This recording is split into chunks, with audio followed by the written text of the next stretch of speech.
Property number 1 to 3। अब हम देख रहे हैं property number 4, 5, 6। So starting with the property 4th।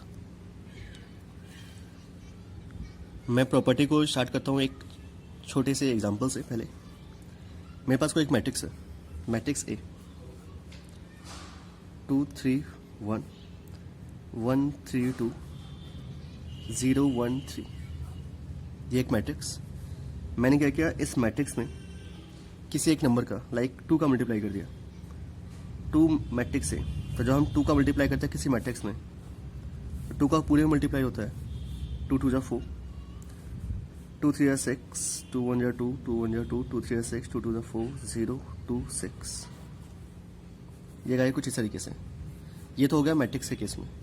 लेकिन अगर मैं यही सेम डिटर्मिनेंट लेता, डिटर्मिनेंट यहाँ पे हमने क्या किया था, मैट्रिक्स में मल्टीप्लाई किया था। हम करें डिटर्मिनेंट में, तो पहले मैं डिटर्मिनेंट लिख देता हूँ इस मैट्रिक्स का 2 3 1 1 3 2 0 1 3। अब अगर मैं 2 का मल्टीप्लाई करता हूँ, 2 ऑफ डिटर्मिनेंट ए लिखता हूँ, तो इसका मतलब होगा कि मैं इस 2 का मल्टीप्लाई किसी एक रो में कर रहा हूँ या तो किसी भी एक कॉलम में, किसी भी एक रो या किसी भी एक कॉलम में। यानी कि मैं इसको लिख सकता हूँ, इस 2 को मल्टीप्लाई या तो पहले में कर दूँ 4 6 1, बाकी सारे वैसे के वैसे ही, या तो इस 2 का मल्टीप्लाई सेकंड वाली रो में 2 3 1 छोड़ दिया, 0 1 3 छोड़ दिया, और बीच वाले में 2 का मल्टीप्लाई कर दिया, या तो थर्ड वाले में, किसी भी एक में, सभी में नहीं, फर्स्ट सेकंड को छोड़ा और थर्ड वाले में मल्टीप्लाई कर दिया 2 का, या तो किसी भी एक रो में कर दिया, या तो किसी भी एक कॉलम में। लाइक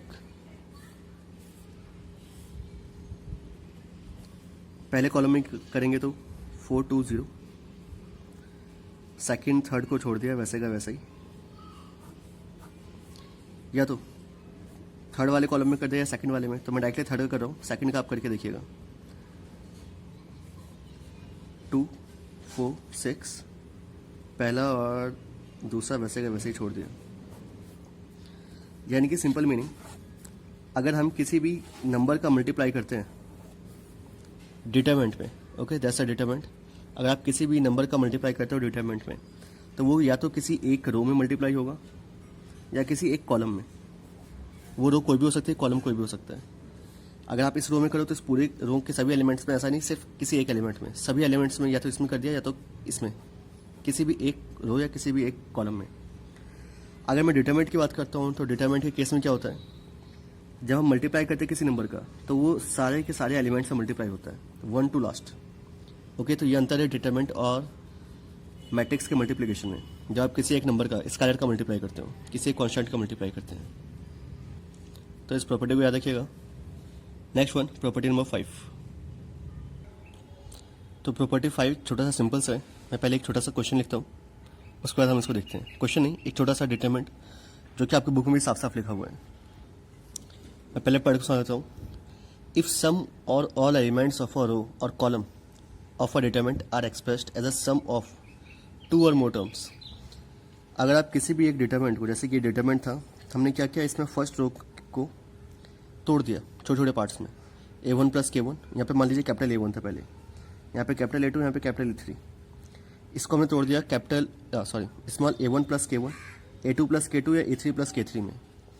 तब होगा क्या, हमने सिर्फ फर्स्ट रो को तोड़ा है, तो आप इसको ऐसे लिख सकते हैं, पहले टर्म्स और साथ में सेकंड थर्ड रो प्लस दूसरे टर्म्स प्लस सेकंड और थर्ड रो, सेम। ओके, यही चीज़ आप कॉलम के साथ भी कर सकते हैं। कॉलम वाला अगर मैं दिखाऊँ एक, तो अगर क्वेश्चन में कुछ ऐसा है K1 K2 K3 यहाँ पे है, तो जब आप अलग करोगे तो यहाँ पे तो A1 B1 C1 ये पहला वैसे का वैसे ही आएगा। यहाँ पे ये रहेगा A2 A3, इस जगह पे A2 A3, यहाँ पे K1 K2 K3, यानी तब कॉलम्स बढ़ जाएंगे रोज की जगह। तो ये थी आपकी फिफ्थ प्रॉपर्टी। अगर कोई भी डिटरमिनेंट सम के फॉर्म में लिखा जा सकते हैं तो दोनों के दोनों को आप उसको तोड़ सकते हैं आसानी से। हम जब इसे क्वेश्चंस करेंगे तब आपको ये शायद ज़्यादा क्लियर होगा अच्छे से। प्रॉपर्टी 6 कहती है, if to each element of any row और कॉलम ऑफ अ डिटरमिनेंट, अगर किसी भी एक रो या किसी भी एक कॉलम में the equi multiples of corresponding elements of other row are added, then the value of determinant are same. इसका मतलब अगर मैं यहाँ पे कोई एक डिटर्मिनेंट लिखता हूँ A1 A2 A3 B1 B2 B3 C1 C2 C3, और अगर मैं इसमें मल्टीप्लाई करता हूँ कोई एक नंबर मल्टीप्लाई दिस R1, जैसे कि अगर मैं यहाँ पे इसको लिखता हूँ R1 में हमने क्या किया, किसी एक K का मल्टीप्लाई किया और उस R2 का मल्टीप्लाई कर दिया। ओके, R1 में हमने क्या किया, किसी एक नंबर का मल्टीप्लाई R2 में पहले किया और फिर इन दोनों को ऐड कर दिया। तो ये बनेगा क्या, A1 A2 A3 plus K R2। तो इसके लिए R2 कितना है, B1, तो this is KB1, this is KB2 and this is KB3। B1 B2 B3 और C1 C2 C3 वैसे का वैसा, यानी कि सेकंड और थर्ड रो वैसे का वैसे ही रहेगा। अगर मैं यहाँ पे R3 लिखता तो यहाँ पे KC1 KC2 KC3 आ जाता। हल्का सा आपको कन्फ्यूजन लग रहा होगा। हाँ, एक और चीज़, आप चाहे तो कोई भी एक नंबर रख के देख लीजिए। यहाँ पे 1 2 3 4 5 6 7 8 9 या जैसा भी आपको एक डिटरमिनेंट लेना है वैसा, किसी भी एक के का मतलब 1 2 3 4 5 किसी भी एक नंबर का मल्टीप्लाई करके रख के देखिए, दोनों डिटरमिनेंट की वैल्यू सेम आएगी। Okay, try this. तो ये थी प्रॉपर्टीज़ ऑफ डिटरमिनेंट की 6 प्रॉपर्टीज़। उम्मीद है आपको आया होगा अच्छे से। अगर नहीं भी आया है तो आप क्वेश्चंस प्रैक्टिस कीजिए। जब आप क्वेश्चन प्रैक्टिस करेंगे एक बार, आने वाले जो भी 3-4 वीडियोस होंगे जहाँ पे हम क्वेश्चन की प्रैक्टिस कर रहे हैं, तो उन क्वेश्चन की प्रैक्टिस करने के बाद अगर आप एक बार दोबारा नहीं देखेंगे तो शायद आपको और अच्छे से आएगा समझ में। बट क्वेश्चंस पे जाने से पहले एक बार इनको देखिए अच्छे से, उसके बाद लास्ट में का फिर से देखिएगा, तब ये प्रॉपर्टीज़ आपके दिमाग में सही से बैठ जाएंगी।